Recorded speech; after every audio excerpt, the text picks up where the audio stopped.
টাঙ্গাইলের ভাসাইলে জলাবদ্ধতার কারণে হুমকির মুখে পড়েছে সরিষাসহ বোরো আবাদ। ফলে অনিশ্চয়তায় দিশেহারা চাষিরা। অপরিকল্পিতভাবে রাস্তা নির্মাণে এই জলাবদ্ধতা বলে অভিযোগ করছেন তারা। এতে প্রায় ২,০০০ একর ফসল জমি অনাবাদি অবস্থায় পড়ে আছে। বিস্তারিত ডেস্ক রিপোর্টে। বাসাইলে পৌর এলাকার আন্ধিরাপাড়া ও এসারপাড়ার প্রায় ২ একর জমিতে ব্যাপক জলাবদ্ধতার সৃষ্টি হয়েছে।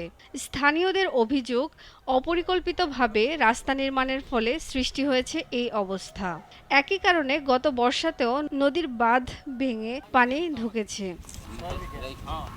এসব এলাকায় প্রচুর সরিষার আবাদ হলেও পানি থাকায় এবার সরিষা লাগাতে পারেননি চাষিরা। কোথাও কোথাও কোমর সমান পানি থাকায় আমনের ফলনও হয়নি। আমরা শস্য বোনা হারতাছি না, শস্য মেরে গেল, আমন ধানে মেরে গেছে, এরি ধানের ঝুঁকিপূর্ণ আছে। আমনের আবাদও করতে না, শস্য আবাদও করা পারতাছি না। পানিটা গেলে শস্য আবাদ করতে পারি, পানি যায় না, আবাদ করুন কি দিয়ে। বন্যার কারণে যে পানিটা ঢুকছে, এইটা পানি নিঃশেষ করতে পারতেছে না। এখন যে পানিটা আসে নদীর পার ডুববে একবারে পরিপূর্ণ বেশ হয়ে যায়। কৃষকরা বলছেন, জলাবদ্ধতার কারণে বুড়ো আবাদ নিয়ে শঙ্কায় আছেন তারা। প্রশাসনকে বারংবার জানিয়েও সমাধান পাননি তারা। এখানে পানি যদি একবার ঢুকে বের হওয়ার মতো কোনো রাস্তা নাই। মূলত আমাদের এই যেখানে যে আপনার যে চাষবাস করবে সে এটুকুও নাই। এইখানে পানির বদ্ধতা থাকার কারণ হলো পানি নিষ্কাশনের ব্যবস্থা ছিল, সেটা নাই এখন।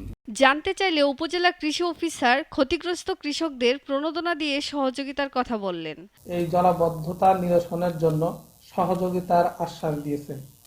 আশা করছি কৃষি বিভাগের এই প্রণোদনা পুনর্বাসনের কার্যক্রমের সহযোগিতা এবং উপজেলা প্রশাসনের সার্বিক সহযোগিতায় বাঁধ মেরামত সহ এই জলাবদ্ধতা নিরসন করা খুব সহজেই। দ্রুত পানি নিষ্কাশন ও কালভার্ট সহ ব্রিজ নির্মাণের দাবি জানিয়েছেন স্থানীয়রা। সুলতানা মরিয়ম, নাগরিক। Double million offer Walton fridge কিনে পেতে পারেন ২০ লক্ষ টাকা, রয়েছে কোটি কোটি টাকার নিশ্চিত উপহার।